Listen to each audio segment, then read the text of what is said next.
नमस्कार साथियों, मैं Parasnath life high study IAS में आपका स्वागत है। साथियों, आज हम लोग सीटेट 2018 प्राइमरी लेवल का बाल विकास एवं शिक्षा शास्त्र के प्रश्न को हल करेंगे। सीटेट एग्जाम में लगभग सभी प्रश्न प्रीवियस ईयर के ही पूछे जाते हैं। कुछ प्रश्न हैं जो पूर्व में आए हुए प्रश्नों के टॉपिक से ही घुमाकर पूछ लिए जाते हैं। इसलिए यदि आप लोग सीटेट एग्जाम देने जा रहे हैं तो प्रीवियस ईयर के प्रश्नों को हल करके ज़रूर जाएँ।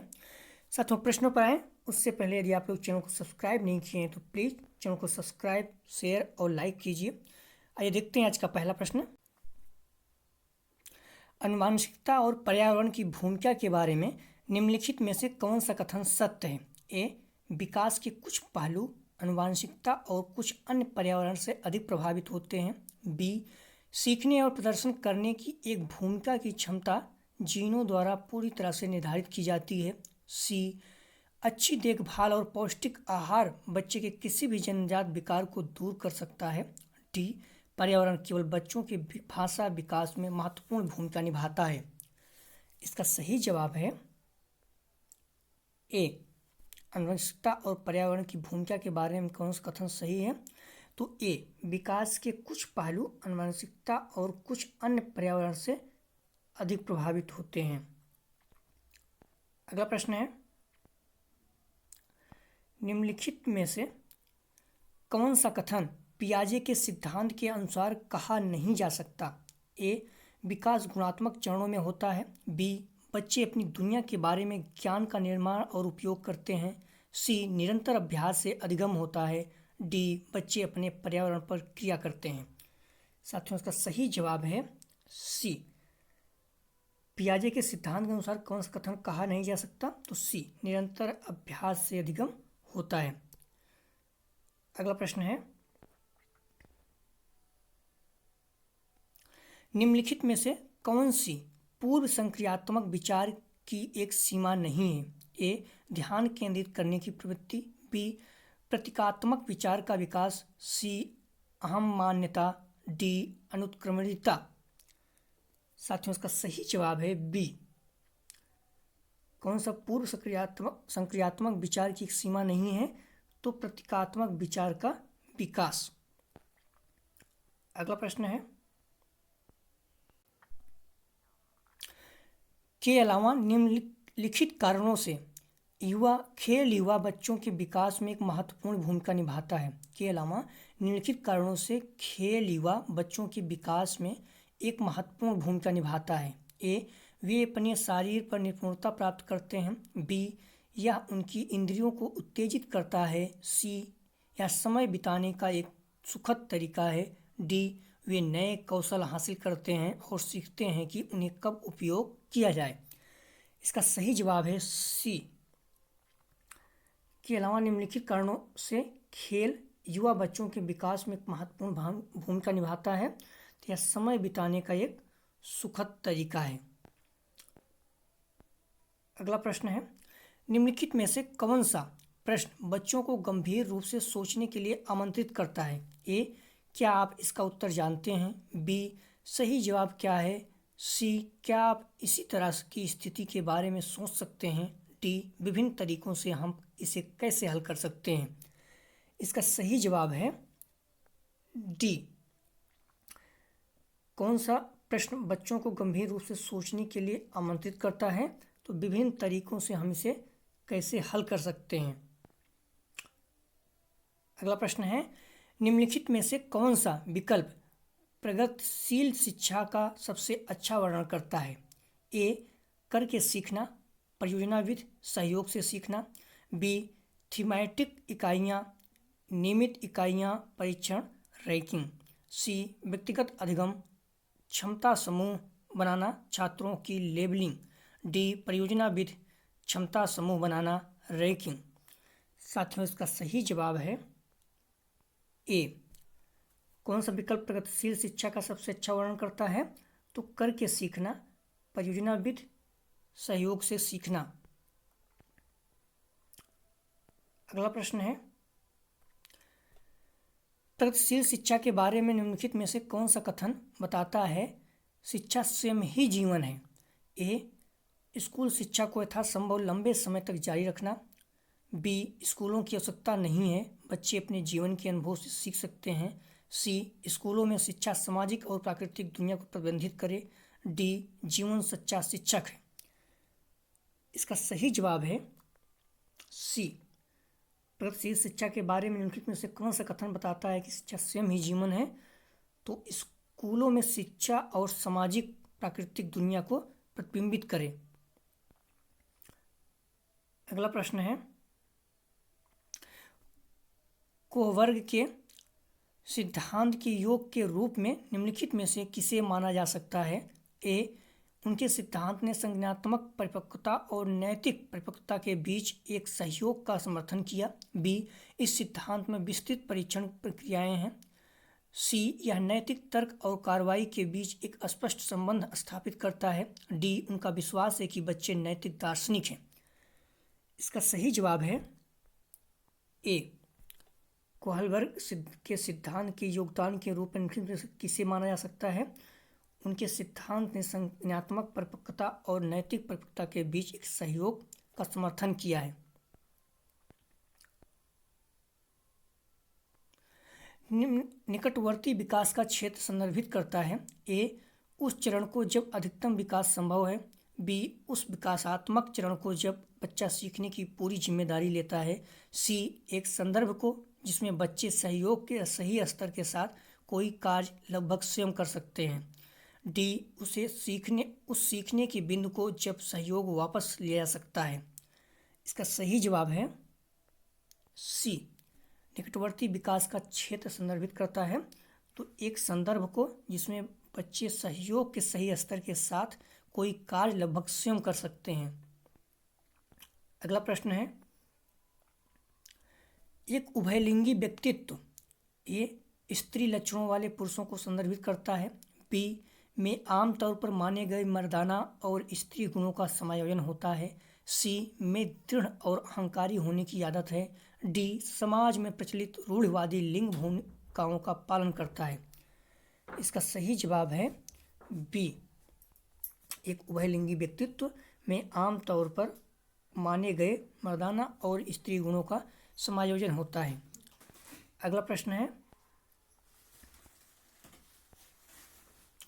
बच्चे को छोड़कर अन्य सभी के द्वारा लिंग भूमिकाएं ग्रहण कर सकते हैं। ए मीडिया, बी समाजीकरण, सी संस्कृत, डी ट्यूशन।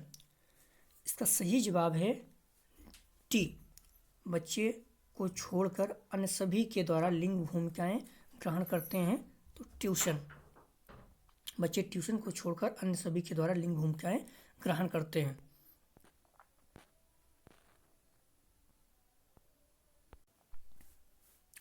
मानकीकृत परीक्षणों की आलोचना में से एक यह है कि ए मुख्य रूप से मुख्य धारा की संस्कृति का प्रतिनिधित्व करते हैं और इसलिए पक्षपाती हैं। बी उनकी भाषा को समझना मुश्किल है।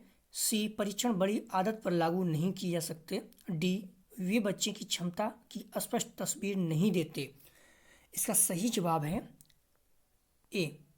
मानकीकृत परीक्षण की आलोचना में से एक यह है कि मुख्य रूप से मुख्य धारा की संस्कृति का प्रतिनिधित्व करते हैं और इसलिए पक्षपाती हैं। अगला प्रश्न है,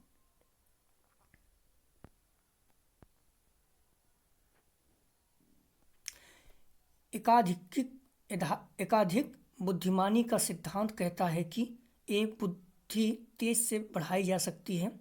बी बुद्धि कई प्रकार की हो सकती है। सी पेपर पेंसिल परीक्षण सहायक नहीं है। डी प्रभावी अध्यापन के द्वारा बुद्धि बढ़ाई जा सकती है।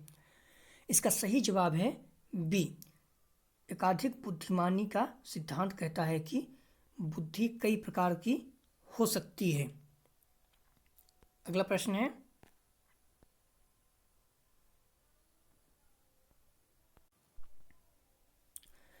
शिक्षण सीखने के लिए मूल्यांकन और सीखने के मूल्यांकन दोनों का उपयोग कर सकते हैं। ए बच्चे की प्रगति और उपलब्धि स्तर को जानने में।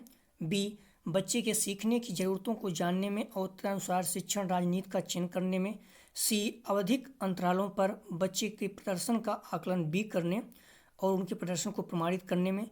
डी बच्चों की प्रगति की निगरानी करने और उनके सीखने के अंतराल को भरने के लिए उचित लक्ष्य निर्धारित करने में। साथियों उसका सही जवाब है ए। शिक्षण सीखने के लिए मूल्यांकन और सीखने के मूल्यांकन दोनों का उपयोग कर सकते हैं, तो बच्चे की प्रगति और उपलब्धि स्तर को जानने में। अगला प्रश्न है,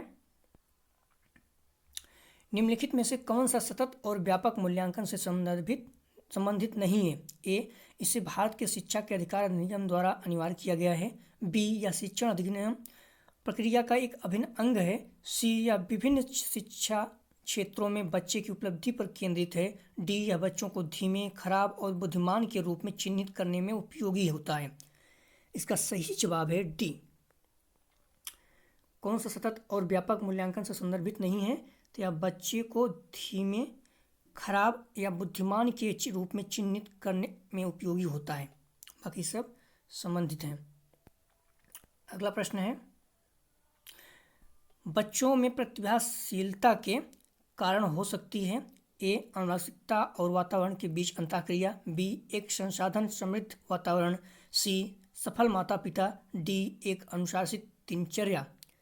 इसका सही जवाब है ए, बच्चों में प्रतिभाशीलता का कारण हो सकता है तो अनुवांशिकता और वातावरण के बीच अंतःक्रिया।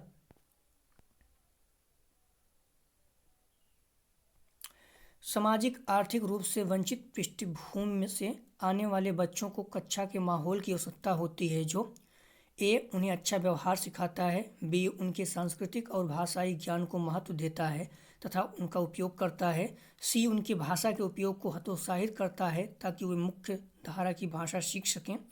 डी, बच्चों को उनकी क्षमताओं के आधार पर वर्गीकृत करता है।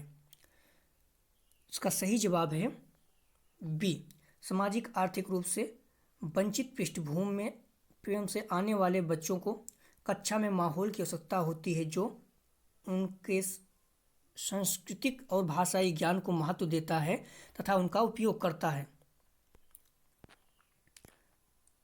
अगला प्रश्न है, कक्षा में सृजनात्मक और प्रतिभाशाली बच्चों के लिए आवश्यक हस्तक्षेप निर्भर करता है। ए, शिक्षक द्वारा अनुकूलित और प्रेरक निर्देशन तरीकों के उपयोग पर। बी, उन्हें अतिरिक्त समय दिए जाने पर। सी, उनके प्रति स्नेही होने के नाते पर। डी, उन्हें अन्य बच्चों के पढ़ने की जिम्मेदारी देने पर। इसका सही जवाब है ए, कक्षा में सृजनात्मक और प्रतिभाशाली बच्चों के लिए आवश्यक हस्तक्षेप निर्भर करता है शिक्षक द्वारा अनुकूलित और प्रेरक निर्देशन तरीकों के उपयोग पर। अगला प्रश्न है, अति संवेदनशील बच्चे को सीखने में मदद करने के लिए निम्नलिखित में से कौन सा तरीका उपयुक्त तरीका नहीं है? ए, एक कार्य को छोटे छोटे प्रबंधनीय खंडों में तोड़ना। बी, अधिगम के वैकल्पिक तरीकों की पेशकश। सी, उनके दैनिक कार्यक्रम में शारीरिक गतिविधि का समावेश। डी, बेचैन होने पर अक्सर उन्हें फटकार लगाना। इसका सही जवाब है डी, अति संवेदनशील बच्चों को सीखने में मदद करने के लिए निम्नलिखित में से कौन सा तरीका उपयुक्त तरीका नहीं है? ध्यान रखना नहीं है तो बेचैन होने पर अक्सर उन्हें फटकार लगाना। बच्चों को किसी भी तरीका से डराना, पीटना या दंड देना ये सब गलत तरीका है, तो आप लोग ध्यान रखना, बिना सोचे समझे इन्हें तुरंत बाहर कर देना चाहिए, तो आप लोग कन्फ्यूज मत होइए। अगला प्रश्न है, अलग अलग सोच वाले पैटर्न उन बच्चों की पहचान करते हैं जो ए, विकलांग हैं। बी, डिसलेक्सिया है। सी, सृजनात्मक हैं। डी, प्रत्यास्थी है। साथियों इसका सही जवाब है सी, अलग अलग सोच वाले पैटर्न उन बच्चों को पहचान करते हैं जो सृजनात्मक हैं। अगला प्रश्न है, निम्नलिखित में से कौन सा शिक्षक द्वारा कक्षा में बच्चों के लिए समस्या हल करने के तरीके का वर्णन नहीं कर सकता? ध्यान रखना, नहीं कर सकता। ए, किसी विशेष समस्या को हल करने के बारे में अपनी विचार प्रक्रिया पर चर्चा करना। बी, कुछ हल करते समय गलतियों को करने के प्रति ईमानदार रहना। सी, सोच विचार परीक्षण और विभिन्न उत्तरों जैसे शब्दावली का प्रयोग करना। डी, अभिसरण उत्तरों वाले प्रश्न पूछना। इसका सही जवाब है डी, अभिसरण उत्तरों वाले प्रश्न पूछना। अगला प्रश्न है, निम्नलिखित में से कौन सा एक संवेग है? ए, स्मृति। बी, डर। सी, ध्यान। डी, उत्तेजना। इसका सही जवाब है बी, ये संवेग है। आप लोग ध्यान रखना, संवेग से संबंधित प्रश्न अक्सर पूछे जा रहे हैं लगातार, तो इस टॉपिक को आप लोग फोकस करना। अगला प्रश्न है, एक 3 साल का बच्चा बताता है कि दूध बूथ पर एक मशीन द्वारा दूध का उत्पादन होता है। निम्नलिखित में से कौन सा बच्चे की समझ का सबसे अच्छा स्पष्टीकरण प्रदान करता है? ए, बच्चे को दुनिया का बहुत सीमित अनावरण ज्ञान है। बी, बच्चे का जवाब दूध बूथ से दूध खरीदने के अपने अनुभव पर आधारित है। सी, बच्चे ने गायों को कभी नहीं देखा है। डी, बच्चे का परिवार बच्चे को प्रेरित वातावरण प्रदान नहीं करता। इसका सही जवाब है बी, बच्चे का जवाब दूध बूथ से दूध खरीदने के अपने अनुभव पर आधारित है। अगला प्रश्न है, निम्नलिखित में से कौन सा शिक्षक की भूमिका का सबसे अच्छा वर्णन करता है? ए, कक्षा में शिक्षक के सबसे महत्वपूर्ण भूमिका अनुशासन को बनाए रखना। बी, एक शिक्षक को निर्धारित पाठ्य पुस्तक का पालन करना चाहिए। सी, पाठ्यक्रम का समय पर पूरा करने के साथ दोहराने के लिए पर्याप्त समय देना महत्वपूर्ण है। डी, आराम के लिए जगह बनाना जहां बच्चे संवाद और पूछताछ के माध्यम से सीखते हैं। इसका सही जवाब है डी।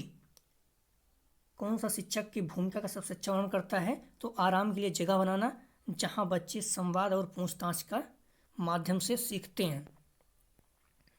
अगला प्रश्न है, निम्नलिखित में से कौन सा कक्षा समृद्ध शिक्षा को प्रोत्साहित करती है? ए, वह कक्षा जिसमें प्रदर्शित विभिन्न प्रकार के सामग्री बच्चों की पहुंच से परे ताकि सामग्री लंबे समय तक चलती रहे। बी, वह कक्षा जिसमें खुली गतिविधि कोने में हो और विभिन्न प्रकार के बाल साहित्य खुली ताक तथा सेल्फ में रखी हो जो दिन के किसी भी समय प्राप्त किया जा सके।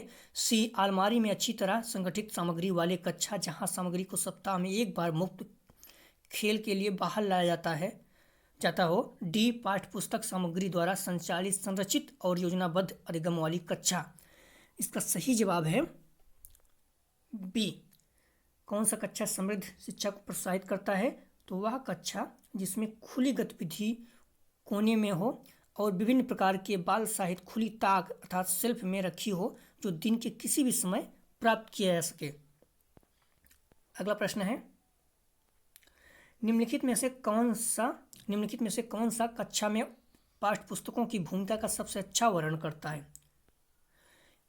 ए, वे कक्षा में उपलब्ध संसाधन और संदर्भ सामग्री में से एक हैं। बी, वे एक राज्य या राष्ट्र में अधिगम में एकरूपता बनाए रखते हैं। सी, वे अध्ययन के पाठ्य पुस्तक के बारे में शिक्षकों और माता पिता को मार्गदर्शन प्रदान करते हैं। डी, वे संसाधन रहित संदर्भ में सबसे आवश्यक अधिगम संसाधन बनाते हैं। इसका सही जवाब है ए। कक्षा में पाठ्य पुस्तकों की भूमिका का सबसे अच्छा वर्णन करता है तो ए, वे कक्षा में उपलब्ध संसाधन और संदर्भ सामग्री में से एक हैं। अगला प्रश्न है,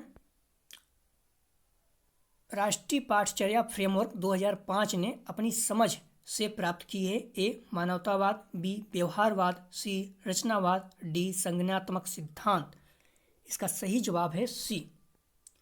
राष्ट्रीय पाठचर्या फ्रेमवर्क 2005 ने अपनी समझ से प्राप्त की है तो रचनावाद।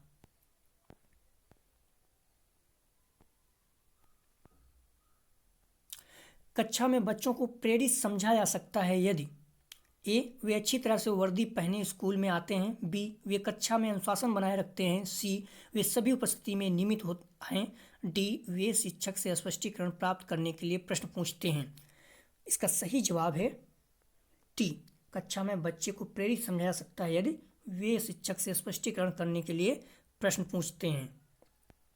अगला प्रश्न है, निम्नलिखित में से कौन सा बच्चे में अधिगम में सुधार करने के लिए सबसे उपयुक्त है? ए, नियमित मूल्यांकन परीक्षा आयोजित की जानी चाहिए। बी, शिक्षक को विभिन्न उदाहरणों और चित्रों का उपयोग करके विषय की व्याख्या करनी चाहिए। सी, कक्षा में सभी प्रकार के शिक्षण सामग्री होनी चाहिए। डी, शिक्षक को वास्तविक जीवन स्थितियों पर बच्चों को एक दूसरे के साथ बात करने में मदद करनी चाहिए। तो इसका सही जवाब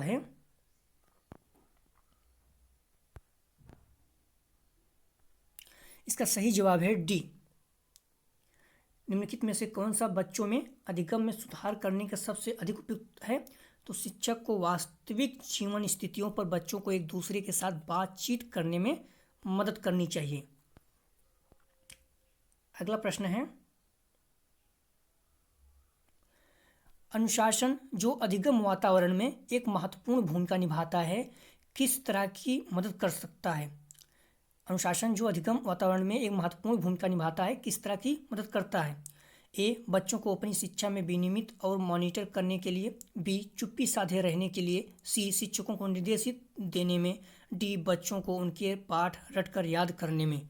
इसका सही जवाब है ए, अनुशासन जो अधिगम वातावरण में एक महत्वपूर्ण भूमिका निभाता है, किस तरह की मदद करता है? तो ए, बच्चों को अपनी शिक्षा में विनियमित और मॉनिटर करने के लिए।